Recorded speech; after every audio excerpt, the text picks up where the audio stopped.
Happy Friday! Woo! Happy Friday. How is everybody?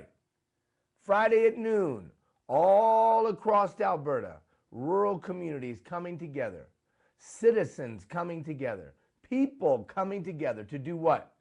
Grow themselves so that they can impact the community, becoming a community builder. We started this program for one reason, and one reason alone, because we believe that rural communities are relevant in the 21st century, and that the only way to keep them relevant is to have some kind of strategy, right? Got to have a strategy. And our strategy is you. You're the strategy. And you're looking at each other going, okay, you're the strategy, man. You're the strategy. Why? Because people closest to the problem are the most likely to solve their problem. They have the insight, the wisdom, the operational knowledge. They have the on-the-ground expertise. They know how to get things done in their town. And I believe this with the depth of my heart, when informal and formal leaders are equipped and aligned, great things happen. Doesn't even have to be the elected officials. No offense to the elected officials out there. But when regular citizens are equipped and aligned with one another, the small groups of people that are properly motivated, they're focused on a common goal, and they don't care who gets the credit, let me tell you something. Great things happen. You're on fire today, Ian. I am, man. You know why? Well, because we're starting to come to the end of the program. Oh, you're tired of us? No, you're probably tired of me. But we got to prove this thing. We have to prove this thing. Prove this thing. Yeah, we're trying to solve a problem. How do you keep rural communities relevant in the 21st century? And my bet is on you. How do you keep rural communities thriving? How do you prevent out-migration, kids leaving and never coming back? Where does economic development come from? How do we reduce social ills? How do we take on the inherent challenges that are pervasive in the 21st century in rural communities? You're the answer. Not some guy far, far away in the 21st floor of some building in Edmonton or Calgary, and certainly not some guy far, far away in some building in Ottawa. And that's not a political stance, that's just a practical stance. The practicality is that you are the answer in Ponoka, you are the answer in Lacombe, you are the answer in Strathmore, Wheatland County. You are the answer in Two Hills, in Consort, in Veterans. You are the answer in Pincher Creek, in Nanton, in Hannah, and Delburn. You, Superman ain't coming. And he ain't coming in the form of a check from some charitable foundation, and he ain't coming in the form of some government program, and he ain't coming. He ain't coming. Why? Because those kind of opportunities ebb and flow based on tax base and economic factors and on and on and on, and the whims of political discourse. So the answer is you. An equipped, motivated, aligned you. Good-hearted people, good-meaning people screw things up every day. But you're equipped. So that's what this program was all about. And today is our last broadcast, our last teaching session. And then we've got a few weeks, and then I'm going to be in your town. That first week of February, I'm going to be in your town. And we're going to have a wrap-up get-together, a wrap-up celebration. We're going to hand out certificates for those of you that have completed the program. I realize that all of you haven't completed it, some of you going at your own pace. Don't worry, when you complete, you'll get your certificate. We're going to have just a time together. I know that you've already received, I think most of you, no, I know, most of you have already received the email, the teaser saying the date, the time, location in your specific community. I hope you'll come. Some of you I've met before.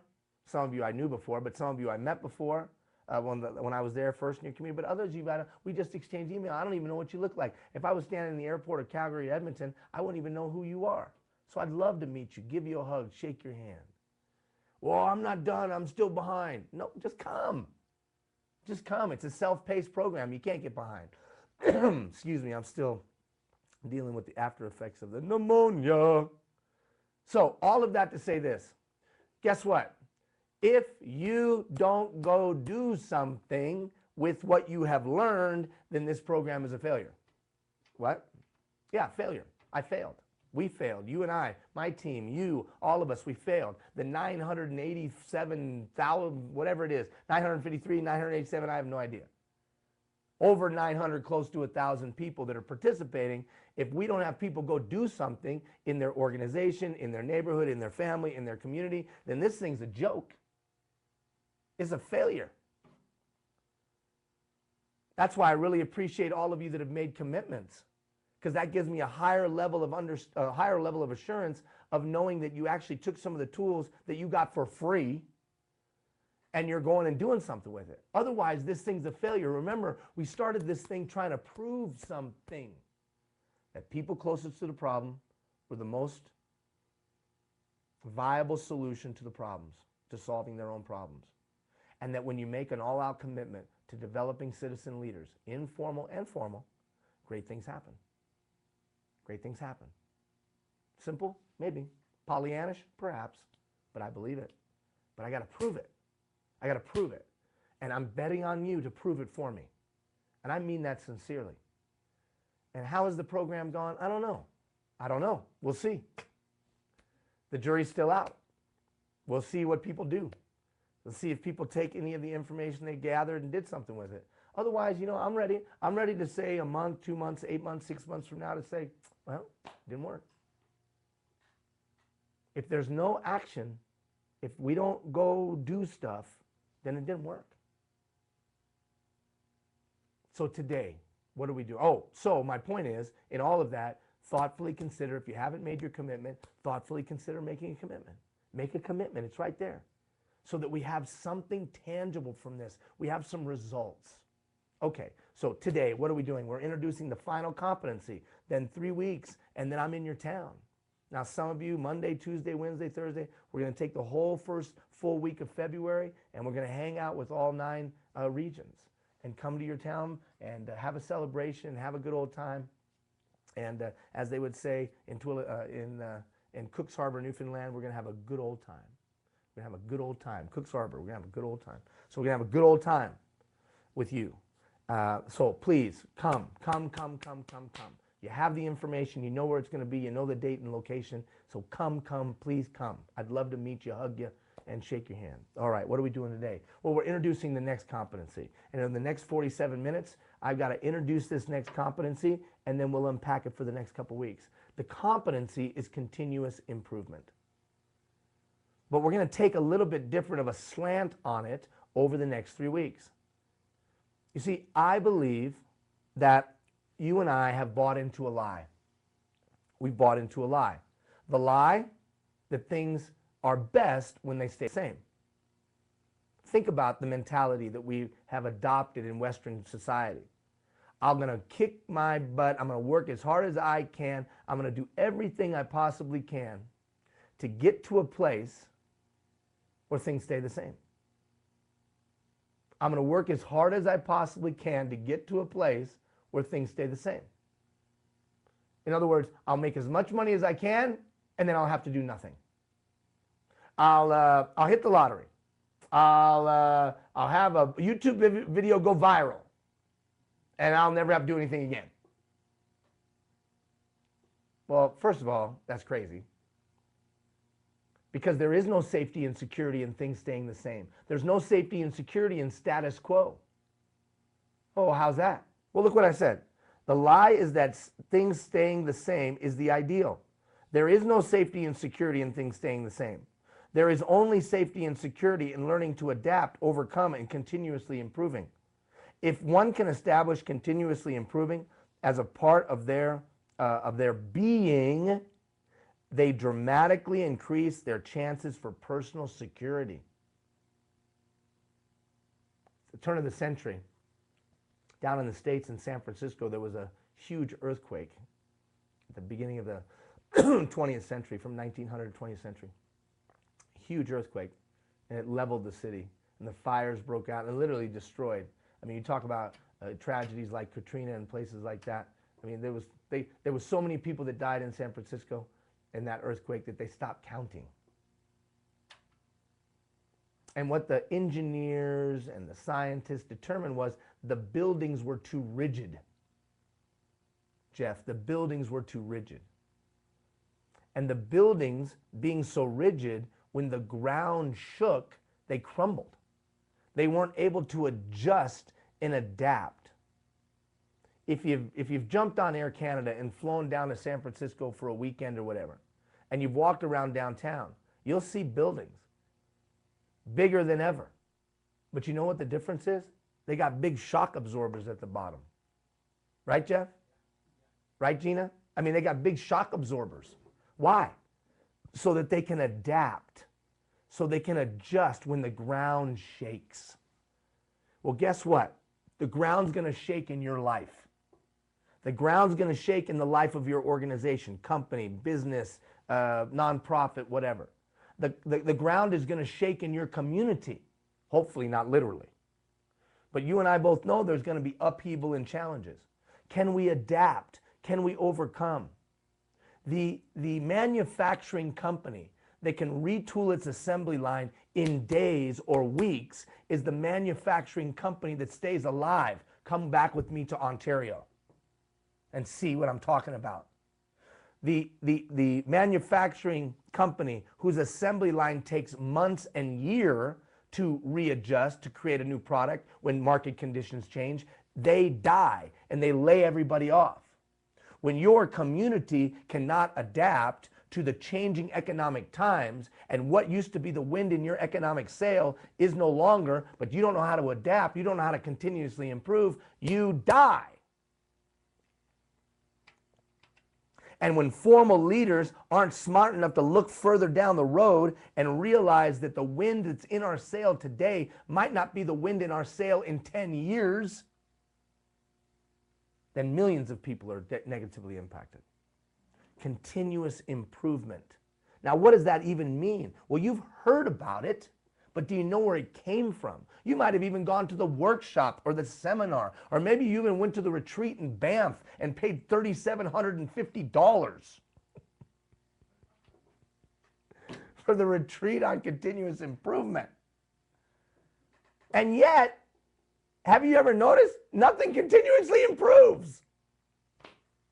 It's crazy. I don't continuously improve. You and I don't. We don't continuously improve. You know what's funny?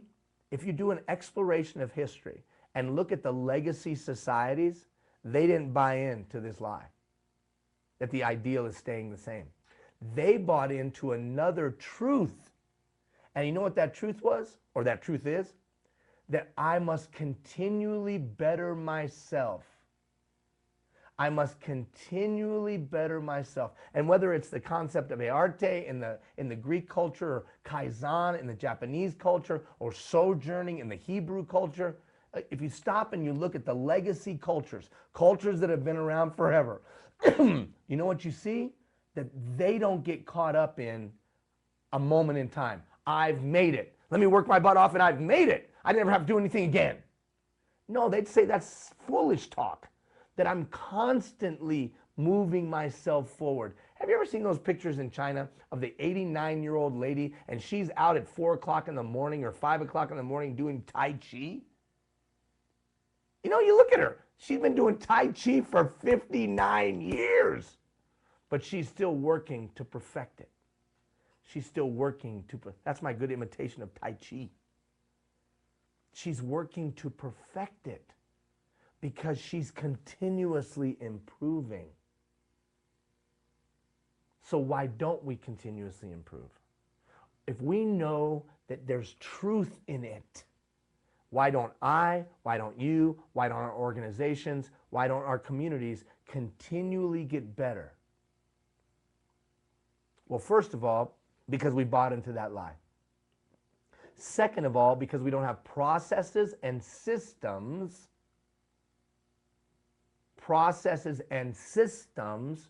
to do so. And then finally, I believe it's because we don't put a value on it. In other words, it's not broke, why fix it? It's not broke, don't fix it. Well, you don't need to be sick to get better. So you stop and think about the truth of continuously improving. Well, Ian, I've heard it, but I'm not exactly sure. So I'm not exactly sure what it really is. It's one of those things that you hear thrown around, but where does it come from and what's it about? Okay. Well, the father of continuous improvement is Deming. William Edwards Deming. Deming, one of the greatest business gurus in the 20th century. Deming was a mathematician. Deming was a lecturer, a professor, a consultant, and he was down from the States. And here's what happened. Right after World War II, the U.S. government called Deming. Hey, Deming, what's up? Deming was like, sup, brother? No, Deming didn't say that. Deming was like, hey, what's going on? And they were like, hey, we want you to go to Japan. And he was like, go to Japan? They're like, yeah, go on to Japan. Get on down the road to Japan. Why? Because we need to rebuild their manufacturing sector, because if we don't rebuild that country, they are either going to get really, really angry and want to fight us again, or they are going to be, we're going to have to pay for them for the rest of eternity. And we don't want to do that. So we got to rebuild them. And we want you to get over there and rebuild their manufacturing sector. And he's like, oh, okay. I ain't got nothing better to do here in the United States, so let me head on over. So he heads on over there. And here's what he finds. He finds a cultural pillar. Kaizen or Kaizen. My wife speaks Japanese. Can you believe that? My little Hispanic Latina wife, Gina, speaks Japanese. But anyways, she always tells me I pronounce it wrong. Kaizen, Kaizen, whatever. This idea that you continuously get better even if it ain't broke. You continuously get better because there's honor. Listen to this. Culture. Honor and continuing to improve myself to the end of my days.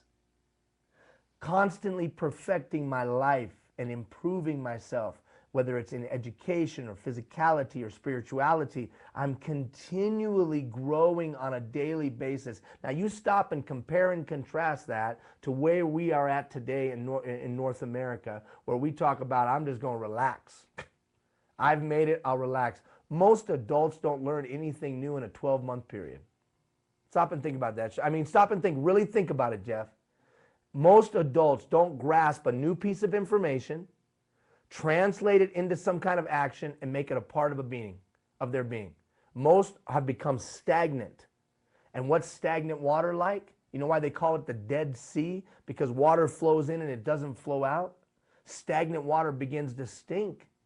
Are you saying we're stinky? No, I'm not saying you're stinky. I'm just asking you to thoughtfully consider something.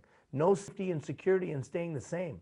Deming gets to Japan and he realizes that a cultural phenomenon that he wasn't exposed to before, that I will continue to get better for no reason than continuing to get better. Because there's honor and nobility in that. I'm going to make the most of my full potential. So I'm constantly challenging myself to get better. Well, Deming said, wait a minute, this is an incredible competitive advantage. Imagine if we solved problems before the customer complained. Imagine if we cleaned that light bulb the day before it looked dirty. Imagine if we retooled our processes in anticipation of what might occur. What if we made, as a part of our organization and as a part of our companies, our manufacturing companies, this cultural phenomenon, this part of their beings, that we were just going to get better and get better and get better. You don't need to be sick to get better. That's the whole point of continuous improvement. So when people say to me, hey, it's not broken, why are we trying to fix it? I'm saying we've got to continuously improve because it's a highly competitive world out there. So whether we're individual, our family, our organization, or our community, we've got to be moving the ball forward because that's where true safety and security lies, not in staying the same. All you have to do is look at the buildings metaphorically. At that earthquake, they were rigid. They were status quo, stay the same, rigid. Today, they sway and move. They are able to adapt and overcome. That's continuous improvement. So my task over the next 3 weeks is to give you some tools, some concepts, and some tactics that you can utilize to make continuous improvement a part of your being. Look at what Deming said down at the bottom there. It's not necessary to change. Survival is not mandatory. Small town in northern Ontario, I won't say the name. We did a business there, a demonstration project. We wanted to demonstrate something, a technology, computer manufacturing company. Completely unwilling to change. Even though the mill had closed, nobody had a job in town. The leaders of the community, the formal leaders, completely unwilling to change. The mill will open back up. The mill will open back up. Well, what about, let's start building computers. Let's start manufacturing computers. Oh, it'll never work, it'll never work, it'll never work. Well, we got a workforce that we could teach to assemble the computers. Literally roadblock after roadblock after roadblock. Guess what, today, 13 years, whatever it is later, 10 years, 12 years later, 9 years later, mill's still closed, nobody got a job, right? Waiting for Superman to come, but they won't change. So it's not necessary to change. Survival is not mandatory. That town that was a couple thousand people, I think is down to 800, 700, 300, something like that. I still employ one person in that town. I do. And you know what? She doesn't really do anything. She goes to a post office box that doesn't have any mail, and she answers the phone that nobody ever calls. But I employ her because she's a good gal. And she's not going to be able to work anywhere else in town. Linda. What's my point? My point is continuous improvement. Your town, does it have a strategy to continuously improve? Your business, do you have a strategy to continuously improve? Yourself, do you have a strategy to continuously improve? And that strategy can't be a thought. It has to be system and process based. Systems and process based. So we move the ball down the field continually. All right, let's quickly do the self-survey because we ain't got a lot of time. So I want you to do the self-survey. You look at them. You go through them quickly. I'll just read them randomly. I have a life and career goals and a plan for attaining them. Oh, I'm sorry. The competency. Commitment to continuous improvement. Today's leader practices personal and professional growth and development and uses an engagement approach to planning. What? Engagement approach to planning. It'll make sense in just a second. I adhere to organizational core values and professional code of ethics. When a person has goals and they have some values and ethics, they're more likely to continuously improve. I actively seek feedback from others regarding my performance. When I'm gaining feedback from others, I'm more likely to continuously improve. I actively seek information that will enhance my knowledge. When I'm proactively going out and increasing my knowledge base and have systems to do so, I will continuously improve. I seek and participate in opportunities for mentoring. When I have someone that I allow to speak into my life, I'm more likely to continuously improve. I participate in new opportunities and new ways to improve and grow. You're already doing that, being a part of this program. I actively seek innovative ways to grow me so I don't get stagnant. I actively participate in professional associations and professional certifications. Just like the masters of old who went from apprenticeship to then being journeymen, if you will, and then being masters. They were always working to improve their craft. I would strongly encourage you to think about that in the coming 3 weeks. What's going to happen after the beginning of February? Well, all of these tools will be available to you forever. This tool is available to you forever, and it is our plan to continue to add to it. There's some things I need to put in there anyways. And continue to, every once in a while, add to it. So this tool, this learning portal, will be available to you forever. So over the next 3 weeks, I've got to unpack 3 keys to continuous improvement. 1, your patterns of thinking. 2, engagement approach to planning. And some strategies for sustaining the momentum of this program and others. So, patterns of thinking. I think that it is our pattern of thinking that actually impedes us from continuously improving. Because in the case of Deming, he came to the realization that this Kaizen was a part of their culture. So what pattern of thinking do you adhere to? I'm going to work my butt off to get to a day where I don't have to do anything? Oh yeah, but Ian, that's called retirement. You never get to retire from being a citizen. Period. It's not a way it works. You don't get to retire from being a citizen. Plus, all studies show the more actively engaged and involved you are, the longer you'll live, the longer your faculties will be sound and crisp, and you'll live a more full life. How many guys have you ever seen that they retire and within months they're done? Well, you're just talking about working my ass off forever. I didn't say that. I'm talking about giving of yourself, continually growing, giving of yourself, continually growing, giving of yourself. Those people stay alive a long time.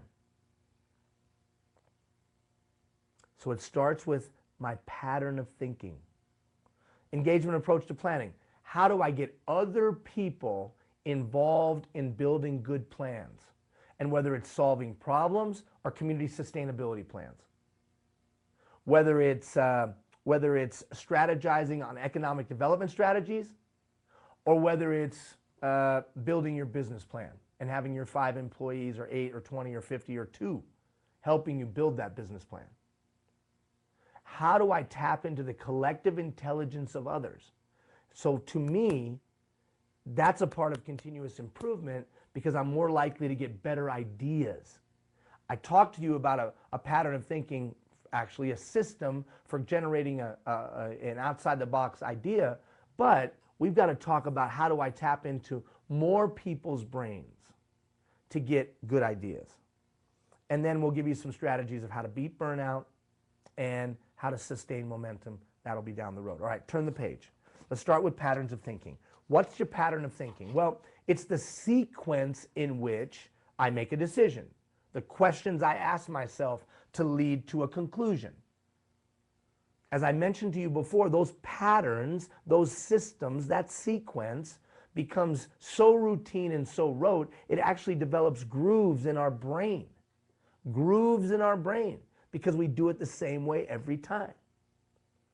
Well, I think there's some patterns that will lead to more innovative ideas or better decisions. One of the reasons I think things stay the same is because most people don't have a good patterns of thinking to make sound decisions. So, why does it matter?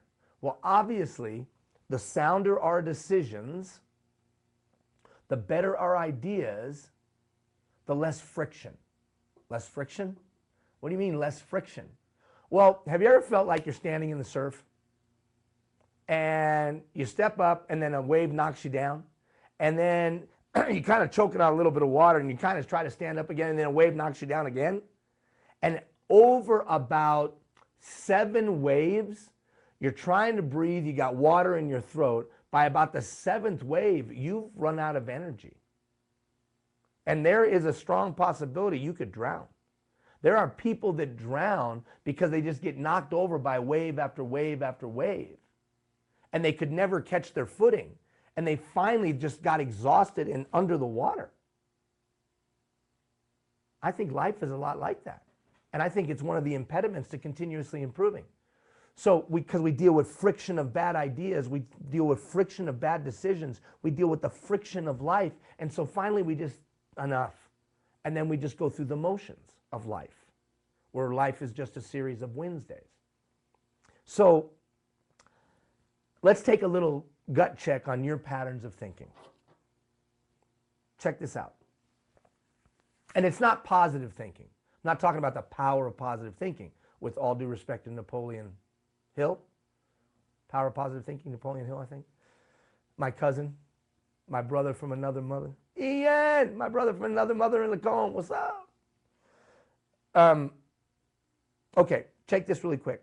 Do I take credit for positive events or chalk them up to chance? 1, I am not like that at all. 10, I'm 100% like that. When something good happens, do I expect more good things to follow, or do I perceive those positive happenings as a fluke?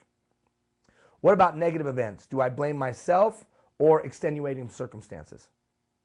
Do I look at negative events as evidence that there's more to come, like an omen? You know, there's 3 negatives, 2 just happened, someone else is going to die. 2 stars died, someone else is going to die. Do I tend to encourage myself mentally, or do I berate myself inside? Friction. I mean, I only got so much energy. Why am I using it beating the hell out of myself? That doesn't serve me well. Would I talk to a friend or a precious child the way I talk to myself? Oh, Ian, this sounds like a bunch of psycho mamble bamble, blah, blah, blah. Well, stop and think about it. I only have a finite amount of energy. I have a finite amount of effort. I have a finite amount of resources at my disposal. Now, you could take this, and so if I'm using my energy for these patterns of thinking, I'm probably in trouble. Now, you know what's funny? You could expand every one of these questions out to a community, Jeff. Communities have these patterns. Communities beat the hell out of themselves. Communities say we're no good, we're not this and that. Communities don't see the, whole groups. It's a culture. So it's not just patterns of thinking of individuals. It's the cumulative of all those individuals make a culture of a community. Some of you may know what I'm talking about. Well, here's a couple of patterns I want you to check out really quickly. Check out these patterns of thinking and see if you see yourself in any of these. Magnification, minimization. Similar to mentor filtering or disqualifying the positive, this thinking pattern involves placing a stronger emphasis on negative events. You can know people in town, they put a stronger emphasis on negative events. Are you one of the kind of people that put a stronger emphasis on negative events? Customer service representative who only notices the complaints of the customers but fails to notice the positive interactions is a victim of magnification, minimization. I'm a victim of that if I don't work really, really hard at it. I'm a victim of that. I don't see the positives all the time. And I got to get better at that. Because of my past and my childhood and stuff, I can fall into that where I start saying, yeah, it's no good, I suck, I'm horrible, nobody likes me, nobody loves me, woe is me. So send a lot of positive comments, please. It's true, though, I do get caught up in that. Another form of this pattern is known as catastrophizing. Catastrophizing! Where one imagines and expects the worst possible scenario. It can lead to a lot of stress. Yeah, thank you. Emotional reasoning. This one is close to relative to jumping to conclusions. But basically it's this. I feel a certain way, so it must be so. I'm angry. You must be wrong. So if I'm angry, you're wrong. Well, wait a minute. You're setting aside the facts. If I'm angry, you're wrong. I feel overwhelmed, so it must not be possible. Well, what? Just because you feel overwhelmed is not an indicator of the possibility of success or not. How many of us, from a community standpoint, utilize emotional reasoning to make important decisions? Think about that one, Jeff. That's crazy talk. Should statements. I should have done this. I should have done that. I should have done this. I should have done that. Now, there are some things we should do. But if your internal dialogue involves a large number of shoulds, you may be under the influence of this specific pattern. Labeling or mislabeling. He's a jerk. She's a clown. They're a loser. They're a failure. We're labeling. We're predefining what we believe the outcome to be. Yeah, but we have good reason for that. In the past, they've screwed this up and screwed that up. Yeah, but you know what? Once you count somebody out, they're out. Once you say somebody's no good, they're no good. These labels tend to define people and contribute to a one-dimensional view of them, paving the way for overgeneralizations to move in. Labeling cages people into their roles and don't always apply and prevents us from seeing people, including ourselves, as they really are. It's big. It's also a big no-no in relationship conflicts. So if you walk into negotiation with another nonprofit organization and you already got some labels or mislabels identified, you think that's going to be an effective negotiation? No. And you and I both know there's somebody in town that you have mislabeled. Oh no, Ian, they are that way. Well, you stop. You're done. You're done. They are that way. Well, then there's no space. There's no space for them to improve. There's no space for them to get better. And frankly, there's no space for them to be aligned. Jeff, I need the board. There's no space for them to align with you. And a pen. Jeff's running around right now because I forgot. Thank you, buddy. So there's no space for them to align with you. They can't align with you. If you say they're out, they're out. Well, I just know. I've known them for 23 years. And for 23 years, they run. Okay, well then shut it down. Shut it down. Stop and think about it. You know, we talk about the alignment piece. If this arrow is you and this arrow is somebody else, and you say they're always going to be like that, they're never going to change, they're never going to get any better, you've labeled them, then guess what? You're never getting alignment. Unless you can see, and sorry, Jeff, here we go. Unless you can see, and unless you are open to them aligning with you, the likelihood of alignment occurring is minimal at best. And without the alignment, we're never going to have the full potential of the community. It just won't happen. We have to have that community alignment. Personalization. Those who personalize their stressors tend to blame themselves for things they have no control over. I used to be all caught up on the color of my skin when I was a kid. I'm brown, nobody likes me. Well, I didn't have any control over that. But I did have control over my thoughts and my words and my actions. And it was the thoughts and words and actions that would dictate whether people respected me or not. They might not like me, but whether they respected me or not. How about you? Have you personalized things that you have no control over and you spend hours upon hours? Now, why does this have anything to do with continuously improving? Well, it's standing in the surf. Life's already tough enough. You're getting hit with wave after wave. Why would I want patterns of thinking that would suck the energy out of me? Why would I want patterns of thinking in our community that would suck the collective energy out of all of us? Now, you're not going to change everybody in town, but you can start with yourself. If any of these feel a little too familiar, that's a good thing. Recognizing a pattern of thinking that isn't serving you well is the first step in moving past it. Now, I want to give you some examples of patterns of thinking, but I'm going to do just one because we're going to send you an email about this. I'm going to do just one because I'm looking at the time. So I'm just going to give you one. How do you make a good decision? Now, I've given you a basic pattern of thinking, and we already talked about the outside the box pattern of thinking, of how to come up with a good idea. How do you make a decision as a leader? How many leaders do you know that just make crappy decisions? I mean, they just make crappy decisions. They just don't make good decisions. And so you're not willing to follow them. Why is it important that you have a pattern of thinking that leads more times than not to a good decision? Because people won't align with you if you're a poor decision maker. People won't align with you, give time, talent, treasure. Organizations won't align with yours if you're perceived to be a poor decision maker. And yet, we have to mitigate the risk. We can't just go and start gunslinging, start making a decision. I'm making a decision. Because that's irresponsible and nobody wants to align with that either. So nobody wants to align with the guy that takes forever to make a decision, or the gal. And nobody wants to align with the guy that's just shooting, or gal that's shooting from their hip. There's got to be a place in between. So let me give you a pattern of thinking. Now remember, I'm going to unpack this in greater degree in an email.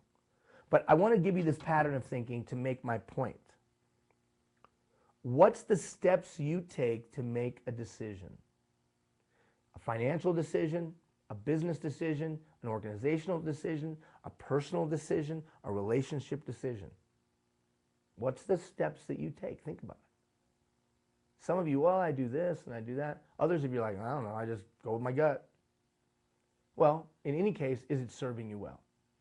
So let me take this and lay it at your feet. Here's the pattern of thinking that I would advocate when making a decision. First, gather the facts. Gather all the facts. as much information as you possibly can. Eisenhower, who was in charge of D-Day for all the Allied forces, he waited for the last possible moment to say go. Because he said, I got to gather as much information as I can. I'm making one of the most monumental decisions in the history of mankind.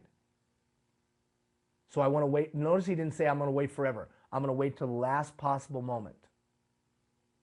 Gather as much information as I can. So you're gathering as much of the facts, not emotions, the facts. 2, I always make sure I check my own emotions to see if they're serving me well. What does that mean? That means, is this anger I'm feeling serving me well? Is this fear I'm feeling as I look to make this decision serving me well? Is this vendetta that I'm feeling serving me well? Are the emotions that I'm feeling right now serving me well? Or are they taking me down a primrose path on one hand, or a path to hell on the other hand? Sometimes high emotions are serving you well. Yes, something needs to be done. This drive and motivation of not tolerating the situation anymore is serving me well because it's getting me off my big fat couch and making me go. So there are times that I think those high emotions do serve you well. But you check it. 3, pass it through someone else. Just run it by someone else. Those accountability partners we've talked about in the past. 4, always take the long view when making a decision, especially a big one. In other words, you don't want to step over dollars to pick up dimes. What is seemingly an opportunity right now may only be short-lived. Don't step over dollars to pick up dimes. So, take a long view. And then check your decision against your belief system or your values, that code of conduct. Why? How many people have you ever met that started making decisions that were incongruent with their core values and it ripped them up inside? You want to talk about an impediment to continuous improvement and sustaining your momentum. That's a huge impediment.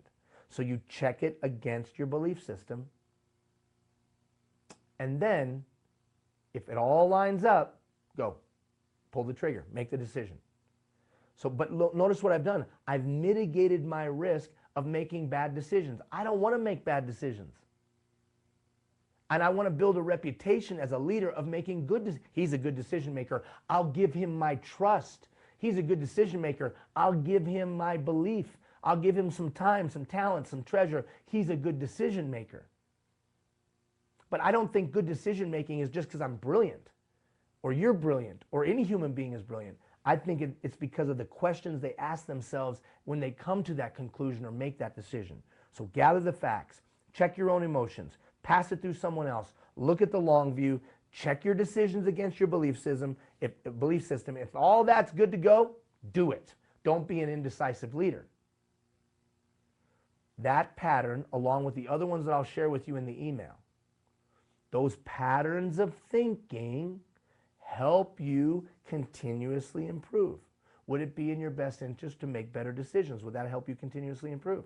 Would it be in your best decision to have just a general basic pattern of thinking that you utilize as you come across an opportunity, an investment opportunity, or an alliance or strategic opportunity, a strategic alliance opportunity for your nonprofit, as a board member or as the mayor in town? Would that, yeah. I don't think this stuff is about I'm brilliant. It's about putting tools in your toolkit that can help you be effective. All right, turn the page. Now we're going to, not next week, I don't think it is. I think it's the following, I can't remember. I'm going to talk to you for 3 or 4 days in short little blips, like we have been doing this week with Pride. I'm going to talk to you about planning. The engagement approach to planning. Now, what does that mean? See, I think that you and I, when we get to be leaders, think that we have to come up with all the brilliant ideas. Think that we've got to come up with all of the winners. That's part of being a great leader, is coming up with great ideas. Well, I don't think so. I think it's about creating processes and systems that great ideas will come out. Why? We'll go back to the beginning of our conversation so many weeks ago. We're in a user-driven society. People want to participate in the dialogue. Almost every institution that your citizen, that your volunteer, that your employee, that the people in your community that you interface with, almost every institution that they deal with today gives them either a say or the feeling that they have a say. Answer our survey. We listen to your opinion. Because of you, we changed our practices. Hey, you can dictate what show you watch, when you want to watch it. Hey, you can dictate your banking and financial experience. So people want to participate. So if I can make the most of that by having systems and processes that take the best of their ideas and do something with them, they're more likely to buy in. We talked about buy-in before. They're more likely to give time, talent, and treasure. So I came to the realization when running an organization of 1,100 people, when I did not have a good idea for a year or two or more, that this ain't working. I better figure out a way to tap into the collective intelligence. Now, what does that mean? Collective intelligence. That means in your town or in your organization or in your company, there's a lot of different people with a lot of different backgrounds, with a lot of different talents, experience, and interest. And if some way I can tap into that life knowledge, if some way I can tap into that vocational expertise or operational insight, if some way I could get the 1,100 people telling me their ideas, telling me their thoughts, telling me their concerns, or identifying proactively problems, I was going to continuously improve. The same is true for a community. You as an elected official, do you have your hand on the pulse, or are you just walking around with a bunch of sycophants that are all people around you telling you you're great? And the same is true for the general manager or the executive director of the general manager of the company or executive director of the nonprofit. I need to be with the people. The people are going to tell me what's really going on. People relative to each one of those examples. So do I have a way to use planning and the plan process to get people involved? Now, here's the funny thing about effective planning that maybe you haven't considered. When using an engagement approach where I get other people involved in the planning process, there's a couple of things that can happen. One, self-reliance. Write that down. When people are involved in the planning process, they start to feel a sense of self-reliance. I can do this. Instead of you build me a town, oh, it's my town. I'm helping build the plan. Oh, I'm a reflection of this company. The boss is asking for my opinion and then using it to help build the plan. How about this? Self-determination. Self-determination. I had a say in where we were headed. I had a say in the policy or the procedure. I had a say in how we do things. I might not have a say in a company of the mission. I may or may not. I might not have a say in the direction we're going, but I certainly can have a say in how we execute. Self-determination. How about this?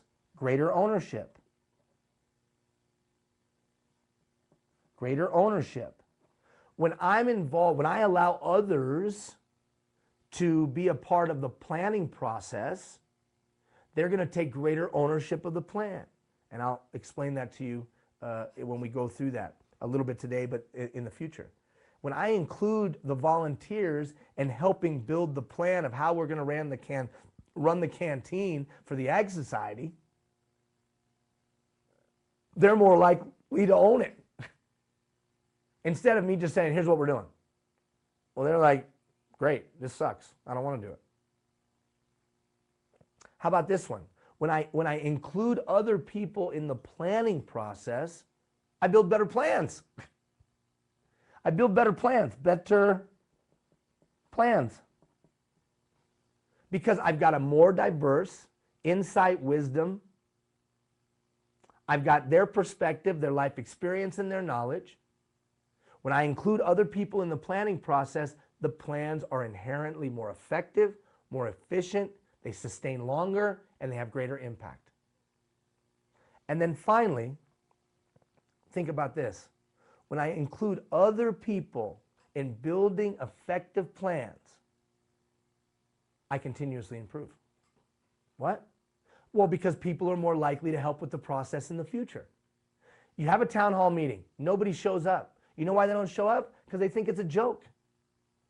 Nothing's going to happen. No one cares about my opinion. Nothing's coming out of what we say. They don't trust the process. But when I start to include them in a regular and meaningful way in the planning process, guess what happens? They start to give more ideas and more thoughts and more insight and more wisdom. What's a plan? And you might be saying to yourself, hey, Ian, that's ridiculous. No, it's not. It's one of those things that we don't really think through a lot. A plan is a list of actions arranged in whatever sequence is thought likely to achieve an objective. Do we have a plan for building the citizen of tomorrow? Do we have a plan for economic development in our community that people have input in?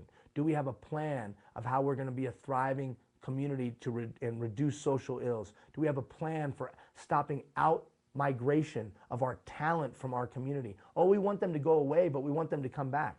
Do we have a list of actions arranged in whatever sequence is thought likely to achieve an objective? And most importantly, have we used those planning opportunities to engage citizenry or employees or volunteers and kill two birds with one stone?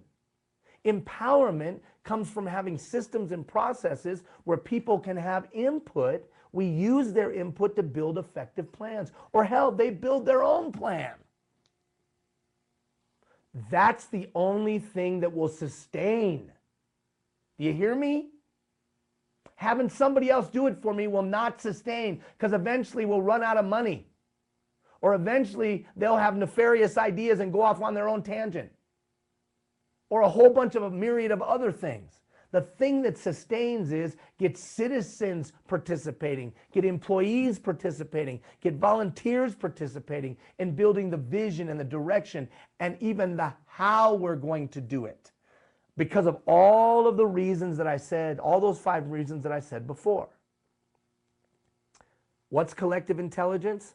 That's the smarts, the wisdom, the insight, the experience, the background of the 300, the 800, the 5,000, the 10,000 people that live in your community. And I got to get as much of that brought to bear as possible. Yeah, but Ian, people won't play. Over that week, I'll give you some insight of how people might play and how you could get people to be involved in the process. And trust me, once they have a positive experience in the process, once they feel like they can trust the process, once they feel like they're a part of the process, they will play and play and play, and then you just got to get the hell out of their way. The engagement approach to planning. And why is it so important today? Because the problems are too multifaceted and too complex and too challenging for any 1 or 2 people to solve. And we're in a user-driven society. People want to play. No, they don't. Apathy is running rampant. Yeah, because we haven't built systems and processes that take into account today's citizen and what they would be more apt to participate in. The format, the structure, and the like, the obligation, and so on and so forth. So yeah, people seem to be apathetic. But if you check out those groups, organizations, and even communities that are using proper engagement approach strategies and tactics, people are given time, talent, and treasure. And I'll share those with you. Turn the page.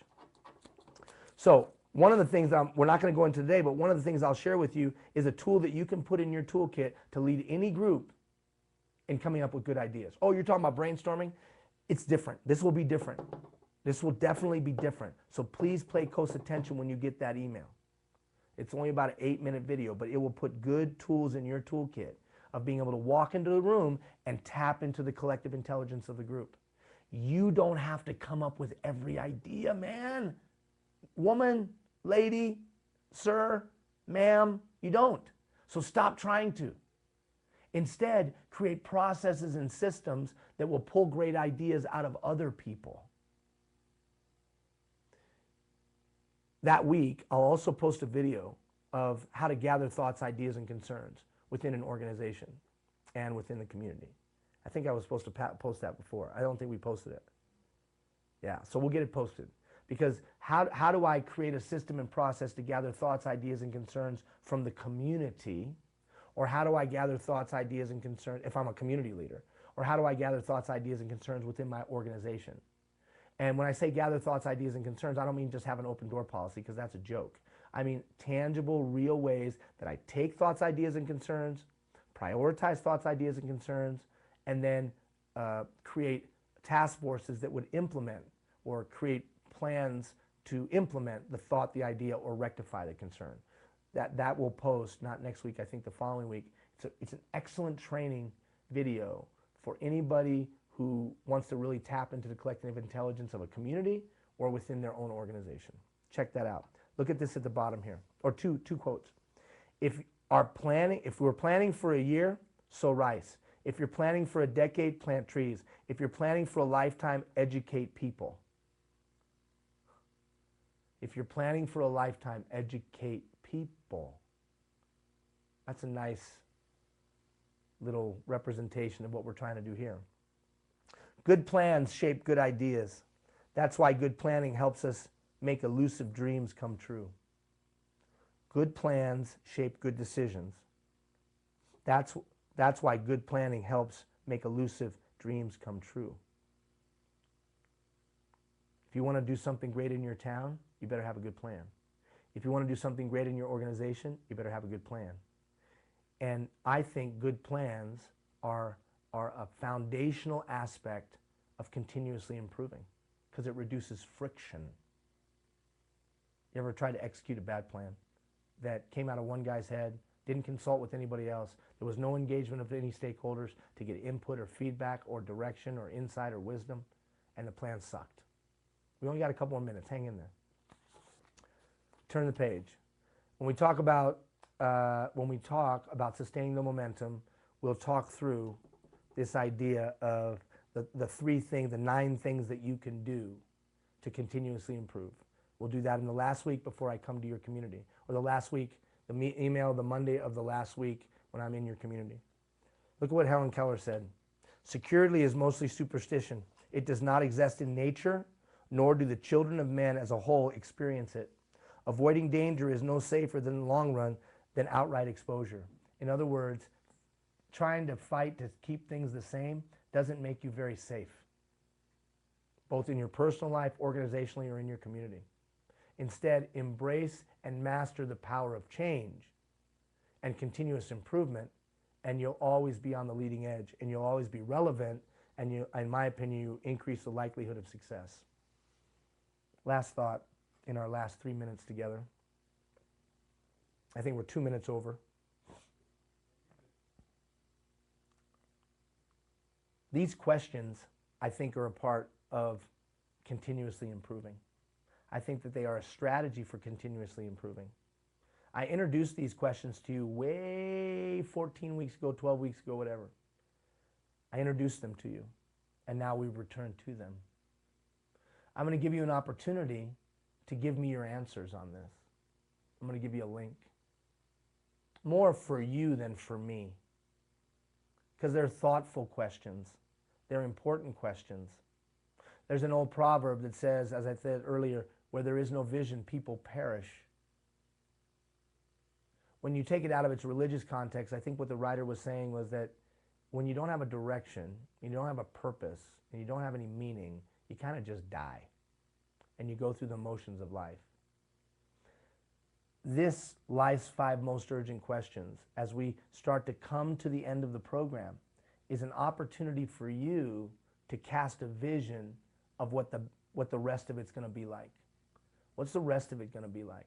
Now, for some of you, you've lived some of these questions, but it might be good to revisit and provide greater focus if you've kind of hit a plateau.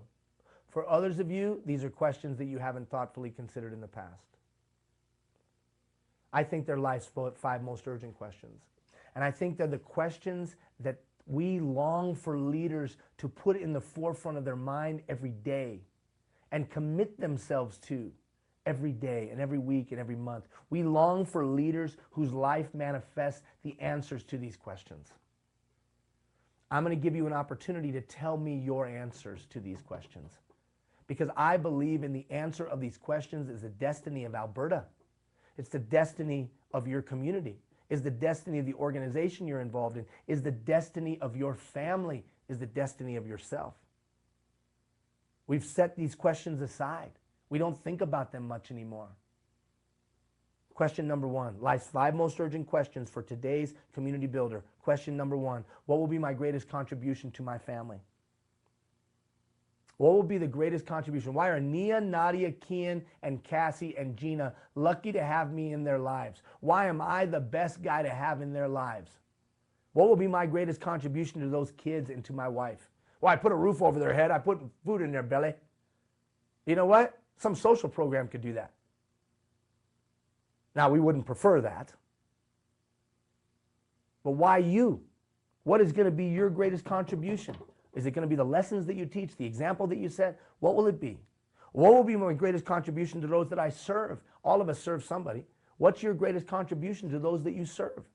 Insight, wisdom, a loving ear, an innovative idea? What will be my greatest contribution to those that I lead? Those that you lead in your organization, volunteer, whatever,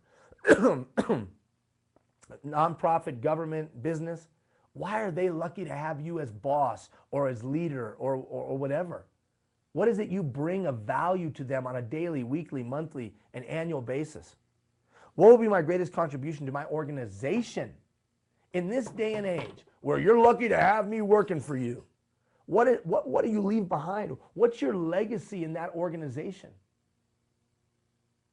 Why does the organization have marked improvement because you're a part of it?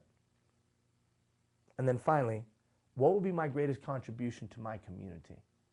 Now, some of you that are watching right now, I know have made significant contributions in your community. Others of us are just getting started, and some are somewhere in between. But I think when we really thoughtfully consider these questions and then write down what it will be, the likelihood of those things coming to fruition increases exponentially. I would love to hear your answers to Life's 5 most urgent questions. In the email on Monday, there'll be a little link. You can click and fill out the form. You'll get a copy, I'll get a copy. You know what this acts as? A lighthouse. A lighthouse, something to point to. Because they're all proactive, and they're all what you will do, and they're all what you will give. Leadership today is not about what I will get, it's about what I will give. Not how did he die, but how did he live. Not what did he gain, but what did he give. These are the yardsticks to measure the worth of a man as a man, regardless of birth. I think we long for these leaders that have these questions in the forefront of their mind every day and proactively put them out there and use them as a lighthouse to navigate their life and the life of their organization or the life of their community. So take the challenge as we come to the end. Take the challenge. Take these and answer them. Just click the link, answer them, or maybe think about them and then answer them. I'll get a copy, you'll get a copy. Don't forget, if you haven't made your commitment, you still got a few weeks to do so. This program is a complete and total failure if we don't see improvement in the communities. And whether that's on an individual level, organizational level, or community level. This can't just be a 15-week or more exercise where we all just had to feel good. No. Somebody's got to get up and take some action and do some things. Otherwise, this is a failure. A failure. So if you haven't made your commitment, please do so. We'll check in with you on Monday. I'm sorry we went 9 minutes long, whatever the hell it was. And I look forward to seeing you that first week of February. If you didn't see the email, send us a note. We'll send you the information. Obviously, there'll be more notices going out. But please, RSVP, come and hang out with us for that couple hours, and we'll wrap this program up face-to-face. Thank you, and have a great weekend. See you later, everybody.